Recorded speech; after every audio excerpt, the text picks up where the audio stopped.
বেগম মমতাজ জাহান, কোথায় তুমি? বেরিয়ে এসো, আজ তোমার সাথে আমি শেষ বোঝাপড়া করতে চাই। ঢাকাই সিনেমার কথা বলতে গেলে যার কথা সবার আগে আসে তিনি সালমান শাহ। কেউ তাকে বলেন সুপারস্টার, আবার কেউ বা তাকে বলেন মহানায়ক। প্রায় 2 যুগেরও বেশি সময় পরেও এই কীর্তিমান রয়েছে। আলোচনার বিষয় তার সেই রহস্যজনক মৃত্যু। 29 বছর আগে তার আকর্ষণ স্তব্ধ করে দেয় পুরো দেশকে। এই মৃত্যু আজও রহস্য ঘেরা। এই দীর্ঘ সময়ে পুলিশের 4টি সংস্থা এ বিষয়ে তদন্ত করে এবং সবাই এটিকে আত্মহত্যা বলে রিপোর্ট জমা দেন। এতদিন সেই ব্যাখ্যায় প্রতিষ্ঠিত ছিল। তবে এর রহস্যের মোড় ঘুরে যায় সম্প্রতি আদালতের নির্দেশে। 21 অক্টোবর রমনা থানায় সালমান শাহের মামা একটি হত্যা দায়ের করেন।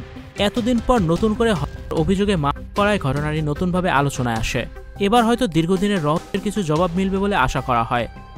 আসামি সালমানের সাবেক স্ত্রী সামিরা হক, শাশুড়ি ও তার বন্ধু চলচ্চিত্রের খলনায়ক মোহাম্মদ আশরাফুল হক ডন এবং বিতর্কিত ব্যবসায়ী আজিজ মোহাম্মদ বাহাই সহ মোট 11 জন। এদিকে সালমানের পরিবার ও সামিরার পরিবারের পাল্টাপাল্টি অভিযোগ করে চলেছেন। সামিরার পরিবার দুষছেন তার মা নীলা চৌধুরীকে। এদিকে 1997 সালে এক আসামির জবানবন্দি ঘিরে মামলা নিয়েছে নতুন মোড়। 11 নম্বর আসামি রেজবি আহমেদ ফরহাদ জানান, সালমানকে হত্যার পর ঘটনা সাজানো হয়। নিজের জড়িত থাকারও কথা স্বীকার করেন রেজবি। এছাড়াও বিগত সময়ে এ মামলা সংক্রান্ত একাধিক আসামি এটিকে হত্যা বলে দাবি করে আসে। সালমানের ভক্তরা এরই মধ্যে রাজপথেও সরব হন। বিচারের দাবিতে করেছেন মানববন্ধন। প্রায় 3 দশক পরও বিচারের আশায় তীর্থের কাকের মতো অপেক্ষায় রয়েছেন তারা। তবে এবার কি পাবেন সুষ্ঠু বিচার? অপেক্ষার পালা যেন শেষই হচ্ছে না।